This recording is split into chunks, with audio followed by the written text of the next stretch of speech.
See, in this lecture we will discuss how to calculate electric power. In last lecture we have seen that what is electric power. The electric power is work done per unit time or energy consumed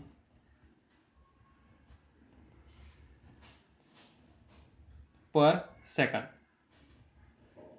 energy consume per second हे आपण पाहिलं. Work done म्हणजेच energy आणि energy म्हणजेच work done. जेवढं work done असेल तेवढी energy use केली असेल. जर एवढी एनर्जी यूज केली असेल तर एवढं वर्क डन झालं असेल. पर युनिट टाइम म्हणजेच पर युनिट सेकंद. तर पहा, और इन शॉर्ट इलेक्ट्रिक पॉवर समजण्यासाठी कुठलंही इलेक्ट्रिकल अप्लायन्स असेल तर इलेक्ट्रिकल अप्लायन्स काय करतो आपण, 1 सेकंदामध्ये 1 जूल एनर्जी यूज केली तर त्याला आपण म्हणतो 1 वॅट पॉवर त्या इलेक्ट्रिकल अप्लायन्सची आहे. For example bulb.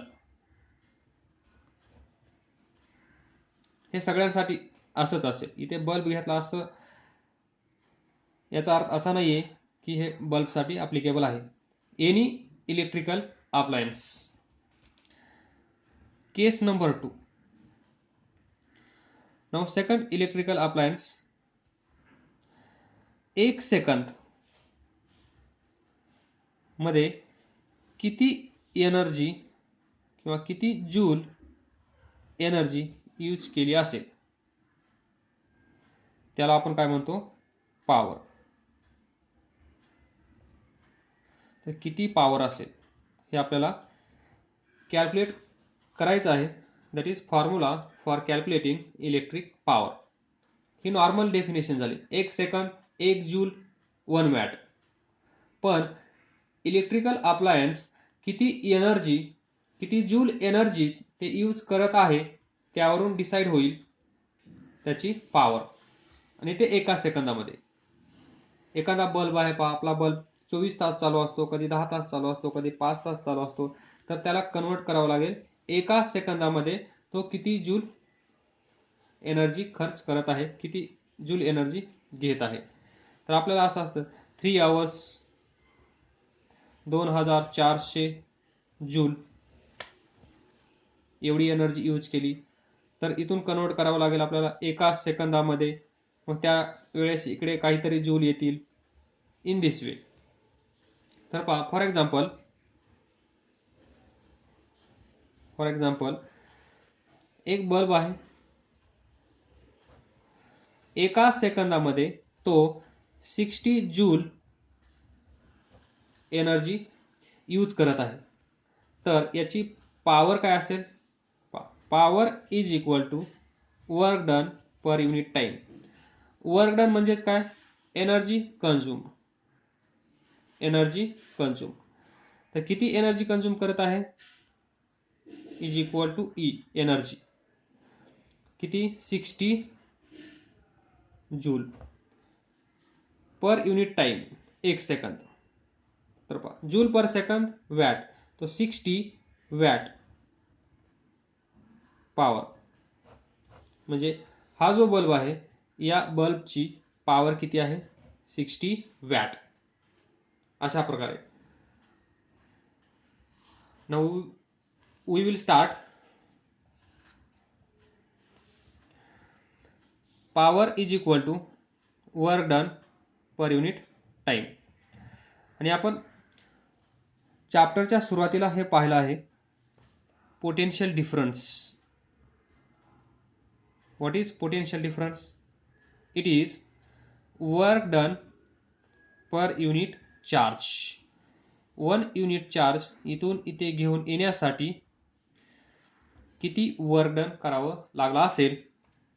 That is this work done per unit charge is nothing but potential difference and it is denoted by V. From this we can write W is equal to QV.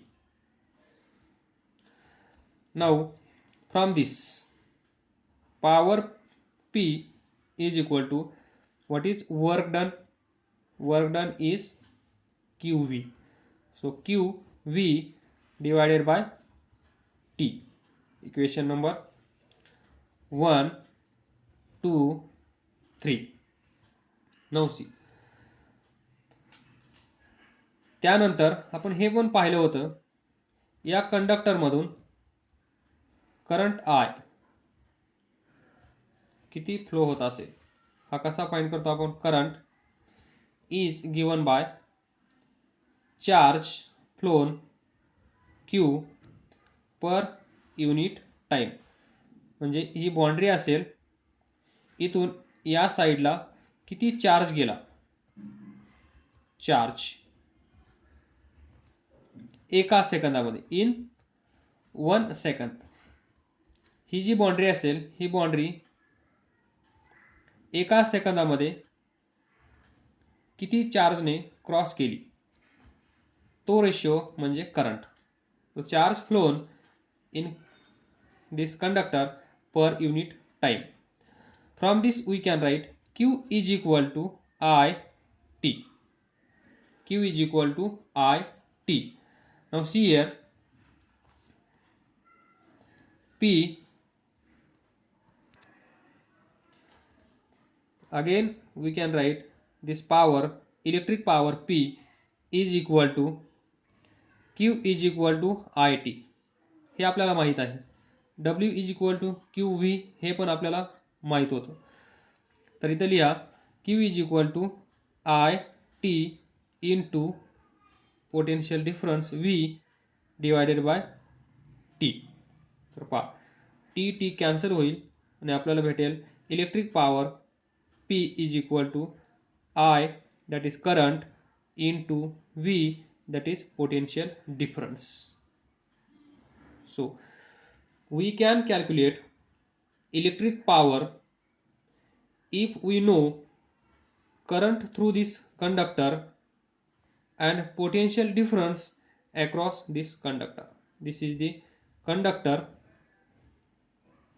this is the battery, V volt, that is potential difference across this conductor is, या साईडला असेल V, higher potential side V, current इकडून येईल, इथून current I flow होत असेल या direction मध्ये.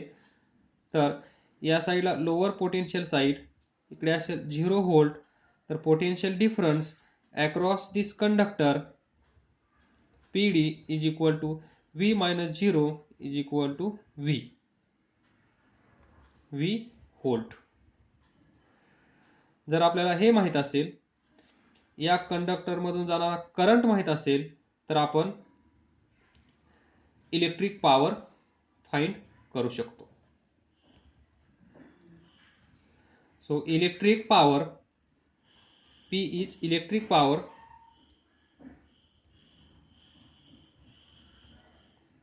is equal to I is current into V is potential difference. Potential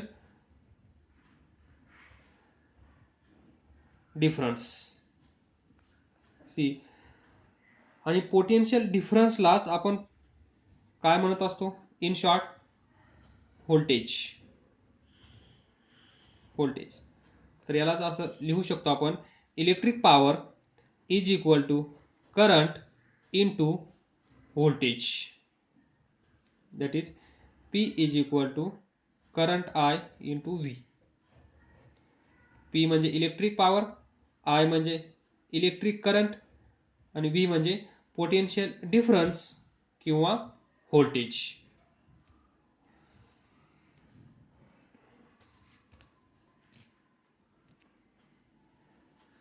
So from this we can say that electric power depends upon current flown through this circuit or potential difference across this conductor. तर पहा, ज्यावेळेस voltage that is potential difference कधी कधी power जास्त आली असं आपण म्हणतो घरामध्ये. व्होल्टेज हाय व्होल्टेज आहे, व्होल्टेज जास्त आहे, त्यावेळेस पहा. किंवा ज्यावेळेस आपण फॅन सतत चालू ठेवतो, टी व्ही सतत चालू ठेवतो, त्यावेळेस काय होतं? तुमचं ऑब्झर्वेशन काय असेल? टी व्ही गरम होतो, फॅन पण गरम होतो. दॅट इज पॉवर जी यूज केली आहे, तिथे जी पॉवर आपण, ही जी पॉवर आहे इलेक्ट्रिक पॉवर जी तिथे खर्च केली गेली असेल त्या रेजिस्टरमध्ये किंवा ती मोटर चालू ठेवण्यासाठी, depends upon this current and potential difference across its terminals. So we can define unit of power. 1 watt is equal to 1 joule per 1 second. हे आपण डिफाइन केलं आहे. आता हे कशासाठी असेल? Power is equal to work done per unit time. Now we got another form of power, P is equal to IV. तर पहा, when we can say that 1 watt power is there, 1 ampere current, 1 volt potential difference, then we can say that 1 watt power is there. जेव्हा एखादा electrical device, electrical appliance चालू असेल, तेव्हा तिथे जर potential difference 1 volt असेल आणि ते डिव्हाइस, ते electrical appliance 1 ampere current carry करत असेल, तर तिथे पॉवर किती असेल? 1 वॅट पॉवर. इथे पण 1 वॅट पॉवर आपण पाहिली, 1 जूल एका सेकंदामध्ये. इथे पहा, 1 ampere current, 1 volt potential difference असेल, तर तिथे पॉवर किती असेल? 1 वॅट. 1 वॅटला आपण असं लिहितो, पहा, 1 व्होल्ट 1 एम्पियर म्हणजेच 1 watt is equal to 1 VA. 1 watt is equal to 1 VA. हे लक्षात ठेवा, रेटिंगच्या वेळेस तुम्हाला हे कामाला येईल. So 1 watt is the power consumed by electrical device. This 1 watt power consume केली कोणी? Electrical device or electrical appliance which when operated at potential difference V volt and carries current 1 ampere. From this we can define 1 watt is power consumed when potential difference is 1 volt and that device or electrical appliance carries current 1 ampere.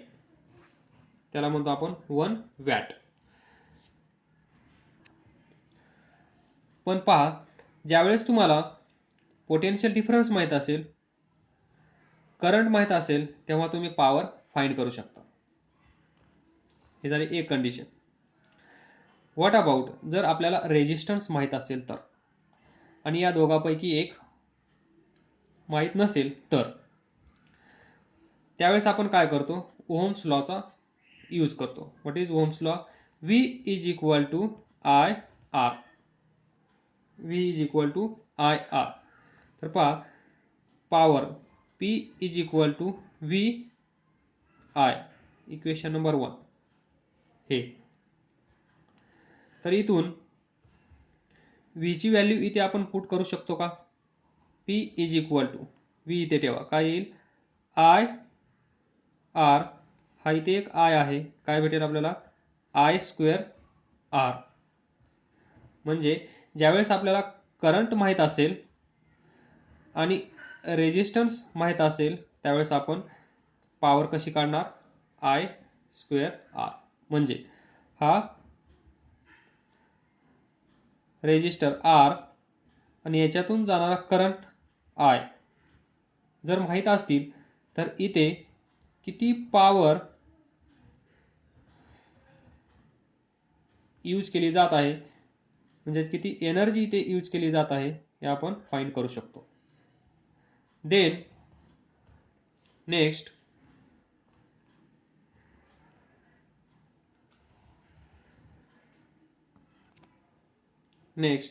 P is equal to VI. Again we can use Ohm's law. V is equal to IR. इथे काय केलं आपण, V remove केला त्यावेळेस आपल्याला भेटला current आणि resistance असणारा फॉर्म्युला. तर आता रिमूव्ह करूया करंट. इथे पोटेन्शियल डिफरन्स रिमूव्ह केला, आता करंट रिमूव्ह करा. From this we can write I is equal to V by R. Then P is equal to V into आयच्या जागेवर काय ठेवायचं, V by R. V by R. We get V square upon R. C power. म्हणजे जेव्हा समजा हा resistor, त्याचा resistance R, potential difference V आणि याच्यातून जाणारा करंट आपल्याला माहित नसेल तर पॉवर कशी काढणार आपण, या दोनच गोष्टी आपल्याला माहित आहेत तेव्हा V square upon R. V square upon R हे आहेत. So we get power is equal to, so far VI number 1 power is equal to I square R number 2 and power is equal to V square by R number 3. जर तुम्हाला potential difference आणि current माहित असेल तर तुम्ही power find करू शकता. जर तुम्हाला करंट आणि रेजिस्टन्स माहित असेल तरीही तुम्ही पॉवर कॅल्क्युलेट करू शकता. जर तुम्हाला पोटेन्शियल डिफरन्स आणि रेजिस्टन्स माहित असेल तरीही तुम्ही पॉवर कॅल्क्युलेट करू शकता. हे 3 फॉर्म्युलेज हे तुम्हाला मेमोराइज करायचे आहेत, पाठ करायचे आहेत. From this we can say that if resistance is more, then power is less, that is inversely proportional to resistance. Resistance जास्त असेल तर पॉवर कमी असेल, हे इथून तुम्हाला दिसत आहे.